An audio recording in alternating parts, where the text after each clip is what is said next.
Verpackungsbau muss man sich wirklich vorstellen wie ein Lego-Haus. In diesem Lego-Haus hat es einzelne Lego-Steine. Und die Lego-Steine, denen sagen wir Elemente.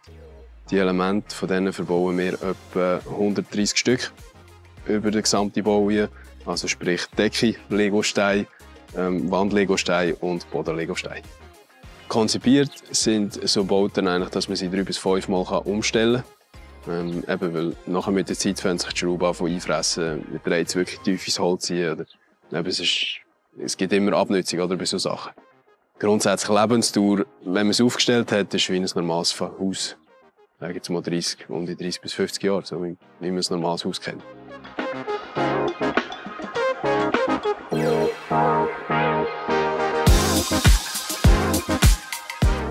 Also Holz hat relativ viele Vorteile gegenüber vom Beton. Das heisst, wir haben auf der Baustelle selber relativ wenig Zeit, um das zu realisieren. Das heisst, wir brauchen einen hohen Vorfertigungsgrad. Das können wir mit dem Elementbau realisieren.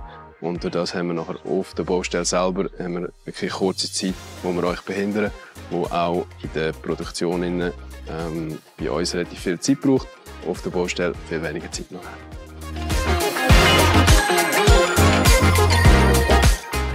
Wir sind in sehr enger Zusammenarbeit mit dem Architekturbüro. Sie haben uns die Ausschreibungspläne, also eigentlich das Gesamtkonzept von Anfang an, geben sie uns vor. Wir verfeinern eigentlich das Ganze nur noch verfeinern. Also das heisst, wir sprechen Materialisierungen mit ihnen absprechen und auch in Zusammenarbeit mit der Bauherrschaft. Wir das Ganze eigentlich wirklich nur verfeinern, was sie uns vorgegeben haben. Und dort ist immer ein bisschen Diskussionspunkt, was ist möglich, was ist nicht möglich, ist aber im Kopf drin.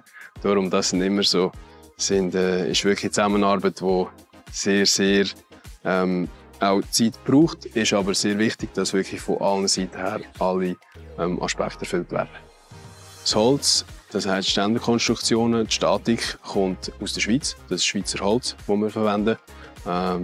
Die zusätzlichen Schichten, die drauf kommen, sprich OSB oder Gipsplatten, werden mit auch zum Teil ausländischem Holzfasern oder Spänen produziert. Eigenheiten ist sicher die Zirkularität, die bei der Ausschreibung gefordert worden ist. Also das heisst, dass man das Ganze wiederverwenden kann. Wir haben zum Glück schon solche Projekte machen für die Stadt Zürich. Also das ist eigentlich das Gleiche wie mit den Turnhallen, sind temporäre Turnhallen.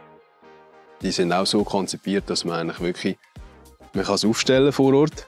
Und dann ist es auch wieder wirklich nur mit Schrauben überall, dass man die Schrauben wieder lösen kann. Und sobald es an einem anderen Standort benötigt wird, können wir es eigentlich zusammen, also alle Schrauben lösen, zusammenstellen wieder, auf die Pritschen verladen, die wir draussen sehen, und nachher wirklich in den Lagerplatz und vom Lagerplatz dann wieder am neuen Standort aufstellen. Zu euch ist eigentlich der Arbeitsschritt, dass wir im Hintergrund sehen, dass wir es in Plastik einschweißen, dass es wetterfest ist.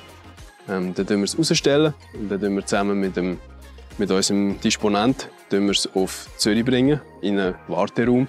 Und vom Warteraum her verschieben wir es dann Stück für Stück in die Stadt verschieben zu euch, wenn wir es dann brauchen zum Aufstellen. Es ist relativ eng, es hat nicht viel Platz, darum wirklich Stück für Stück und nicht alles zusammen. Sonst haben wir ein kleines Chaos da draussen.